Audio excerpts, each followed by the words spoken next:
जय श्रीकृष्ण राधे राधे। नमस्कार बंधुरा, आज चले एसेছি आरो एकटी नतून भिडियो निये। फलहारिणी काली पूजार दिने बाड़ीर सदर दरजाते अवश्यई ढालुन এই একটি জিনিস। এতে আপনাদের বাড়ি থেকে দূর হবে বাস্তুদোষ এবং আসবে প্রচুর অর্থ। আসুন বন্ধুরা, জেনে নেওয়া যাক সেই জিনিসটি কি এবং বাড়ির সদর দরজায় সেই জিনিসটি ঢালার সঠিক নিয়ম কি। তার আগে বলি বন্ধুরা, আপনাদের কাছে একটি ছোট্ট অনুরোধ, আপনারা আমার চ্যানেলে নতুন হলে অবশ্যই চ্যানেলটিকে সাবস্ক্রাইব করে আমার পাশে থাকবেন। বন্ধুরা, সামনেই আসতে চলেছে ফলহারিণী কালী পুজো। এই ফলহারিণী কালী পুজোর দিনটা অত্যন্তই গুরুত্বপূর্ণ। অনেক বাড়িতে থাকে বাস্তুদোষ বা অনেক বাড়িতে রয়েছে নেগেটিভ এনার্জি। কিছুতেই আপনারা সেই জিনিসগুলি থেকে দূরে থাকতে পারছেন না। সর্বদাই বাড়ির মধ্যে অশুভ শক্তি বিরাজ করছে, যার ফলে সংসারের উন্নতি অনেক কমে গেছে। এই সকল সমস্যা দূর করার জন্য এই ফলহারিণী কালী পূজার দিনটা অত্যন্তই গুরুত্বপূর্ণ। এই দিন আপনাদের এই একটি কাজে সকল সমস্যা দূর হবে। চলুন বন্ধুরা, জেনে নেওয়া যাক এই ফলহারিণী কালী পূজা কবে পড়েছে। বাংলা ক্যালেন্ডারের জ্যৈষ্ঠ মাসে পড়েছে এই ফলহারিণী কালী পূজা। দেবী কালীর উৎসর্গকৃত ফলহারিণী কালী পূজা একটি অত্যন্তই শুভ দিন। ফলহারিণী কালী পূজা 2025 সালে তারিখ 26শে মে। এই দিনটি জ্যৈষ্ঠ মাসের অমাবস্যার দিনে পড়ে থাকে। কিছু অঞ্চলে পূজা হয় 27শে মে রাতে অনুষ্ঠিত হবে। অমাবস্যার তিথিতে পূজার জন্য মধ্যরাতে উপস্থিত থাকা অত্যন্তই জরুরি বা অনেকটাই দরকার। বন্ধুরা, এই ফলহারিণী অমাবস্যার দিনে এই কাজটি করার জন্য আপনাদের অবশ্যই আগের দিন অর্থাৎ ফলহারিণী অমাবস্যার কালী পুজোর আগের দিন সন্ধ্যাবেলাতে ভালো করে হাত মুখ ধুয়ে একটি শুদ্ধ বস্ত্র পরে নিতে হবে। যেমন প্রত্যেক দিন আপনাদের নিয়মে বাড়িতে পূজা করেন সন্ধ্যাবেলা, ঠিক তেমন আপনারা অবশ্যই শুদ্ধ হয়ে তারপর ঠাকুর ঘরে যাবেন। ঠাকুর ঘরে গিয়ে প্রথমেই ঠাকুর ঘর ভালো করে শুদ্ধ এবং পরিষ্কার করবেন। এরপরে আপনারা কিন্তু ভোগ নিবেদন অবশ্যই করবেন। বন্ধুরা, সন্ধ্যাবেলায় আপনারা যেমন ভোগ দিয়ে থাকেন ঠিক তেমনই ভোগ নিবেদন করবেন। এরপর সন্ধ্যাবেলা যেহেতু আরতি করতে হয়, তাই আপনারা অবশ্যই আরতি করবেন। এই আরতিটা অত্যন্তই গুরুত্বপূর্ণ। আরতি সম্পূর্ণ হয়ে যাবার পরে আপনারা নিয়ে নেবেন একটি তামার পাত্র। বন্ধুরা, এই কাজের জন্য তামার পাত্র অত্যন্তই গুরুত্বপূর্ণ। প্রত্যেক বাড়িতেই কম বেশি দেখা যায় এই তামার পাত্র।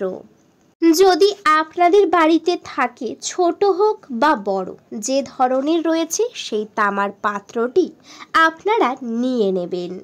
তামার পাত্রটিকে ভালো করে ধুয়ে মুছে পরিষ্কার করে নেবেন। এরপর সেই তামার পাত্রতে বেশ একদম পরিমাণ মতো জল নেবেন। গঙ্গার জল হলে অত্যন্তই ভালো। যদি নাও হয় সেক্ষেত্রে আপনারা সাধারণ জল নেবেন, সেই জলে গঙ্গার জল মিশিয়ে নেবেন। এরপর সেই জলের মধ্যে আপনাদের দিয়ে দিতে হবে 1 চামচ কালো তিল। হ্যাঁ বন্ধুরা, একেবারেই ঠিকই শুনেছেন। আপনারা সবাই জানেন কালো তিলের গুণাগুণ অনেকটাই বেশি। এই কালো তিলের ফলে বাড়ি থেকে নেগেটিভ এনার্জি দূর হয়। এই কালো তিলের জন্য বাড়িতে শুভ শক্তি প্রবেশ করে। সেই জন্য বেশ 1 চামচ পরিমাণ কালো তিল নেবেন।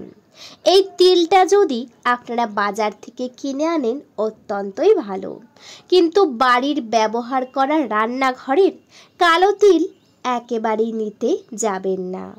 রান্নাঘরের ব্যবহার করা জিনিস যতটা বর্জন করবেন যে কোনো পুজোর কাজে অত্যন্তই ভালো বলে মনে করা হয়। বন্ধুরা, যখনই 1 চামচ কালো তিল জলের মধ্যে ঢালা হয়ে যাবে, তারপর আপনাদের একদম অল্প পরিমাণ কর্পূর নিতে হবে। যদি বাড়ির ঠাকুর ঘরে গোটা কর্পূর থাকে, সেখান থেকে একদম ছোট পরিমাণ আপনারা নেবেন এবং আঙুল বা হাতের সাহায্যে ভালো করে গুঁড়ো করে নেবেন। এরপর জলের মধ্যে দিয়ে ভালো করে জলটিকে মিশিয়ে নেবেন, যাতে কর্পূর এবং কালো তিল ভালোভাবে একত্রে জলে মিশে যায়। তেমনভাবেই আপনাদেরকে মিশিয়ে নিতে হবে। মেশানো সম্পূর্ণ হয়ে যাবার পরে অবশ্যই আপনারা তারপর সকালে যে ইষ্ট দেবতার চরণে ফুল দিয়েছেন, বাড়িতে যদি মা কালী থাকে, মা কালীর চরণে সকালে যে ফুল দিয়েছেন, সেই ফুল আপনারা মায়ের কাছে প্রণাম সেরে তুলে নেবেন।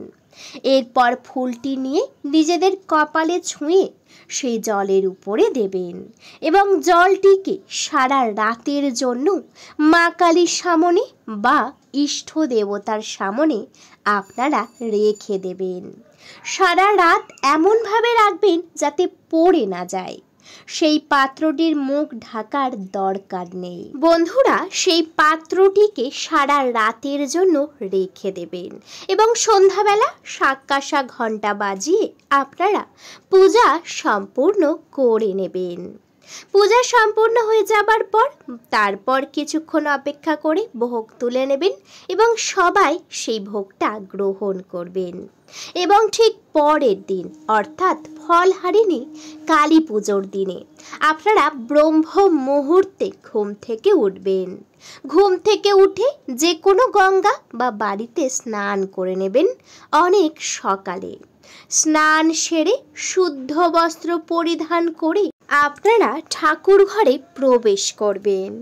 ঠাকুর ঘরে গিয়ে প্রথম ঠাকুর ঘর শুদ্ধ করে নিতে হবে, কারণ বাসি ঠাকুর ঘর রেখে কোনো কাজ করলে তা কোনো পূর্ণ ফল একেবারেই পাবেন না। তাই আপনারা প্রথমেই ঠাকুর ঘর শুদ্ধ করবেন। শুদ্ধ হয়ে যাবার পর আপনারা যে ইষ্ট দেবতার চরণে সেই পাত্রটি রেখেছেন, সেই ইষ্ট দেবতার চরণে বসবেন। তার সঙ্গে মা কালীকে অবশ্যই স্মরণ করবেন এবং মা কালীকে প্রণাম করে সেই পাত্রটি অনুমতি চেয়ে তুলে নেবেন। পাত্রটিকে তুলে নিয়ে আপনারা অবশ্যই করে সোজা পাত্রটি নিয়ে চলে যাবেন বাড়ির সদর দরজা বা মেন গেটের সামনে। যেমন প্রত্যেক দিন মেন গেট সকালে জল ঢালেন বা পরিষ্কার করেন, ঠিক তেমনই মেন গেটের সামনে দাঁড়াবেন। এরপরে আপনারা অবশ্যই করে একটু আশেপাশে বা সামনে দেখে নেবেন, কেউ যেন আপনাদের দিকে না দেখে। একটু দেখে নেওয়া হয়ে যাবার পরে সেই 1 ঘটি পরিমাণ জলের উপর থেকে সেই ফুলটি বা তুলসী পাতাটি তুলে নেবেন। এরপর 1 ঘটি পরিমাণ জল বাড়ির সদর দরজাতে ঢেলে দেবেন। ঢালার সময় বলবেন, জয় মা কালী, জয় মা কালী, জয় মা কালী। এই কথাটি 3 বার বলে আপনারা সেই জলটিকে ঢেলে দেবেন। এবং বন্ধুরা, ঢালা সম্পূর্ণ হয়ে যাবার পর সদর দরজাতে দাঁড়িয়ে একটি প্রণাম করবেন এবং তারপর পাত্রটিকে ধুয়ে একটি নির্দিষ্ট জায়গায় পুনরায় রেখে দেবেন।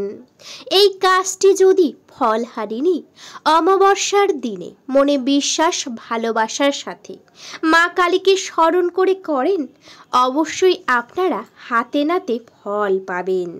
বন্ধুরা, এই কাজটি যতটা পারবেন গোপনে করার চেষ্টা করবেন। গোপনে করলে আপনারা এর পূর্ণ ফল অবশ্যই পাবেন। বন্ধুরা, ভিডিওটা এই পর্যন্ত। আশা করি ভিডিওতে আপনারা পুরোটা বুঝতে পেরেছেন। ভিডিওটি যদি ভালো লেগে থাকে অবশ্যই ভিডিওতে একটি লাইক করবেন, শেয়ার করবেন এবং সাবস্ক্রাইব করে আমার পাশে থাকবেন। আজকের মতো বিদায় নিলাম। সবাই ভালো থাকবেন, সুস্থ থাকবেন। সবাই একবার ভালোবেসে কমেন্টে জয় মা কালী অবশ্যই লিখে যাবেন। আপনাদের সকলকে জানাতে চাই অনেক অনেক হরে কৃষ্ণ, রাধে রাধে।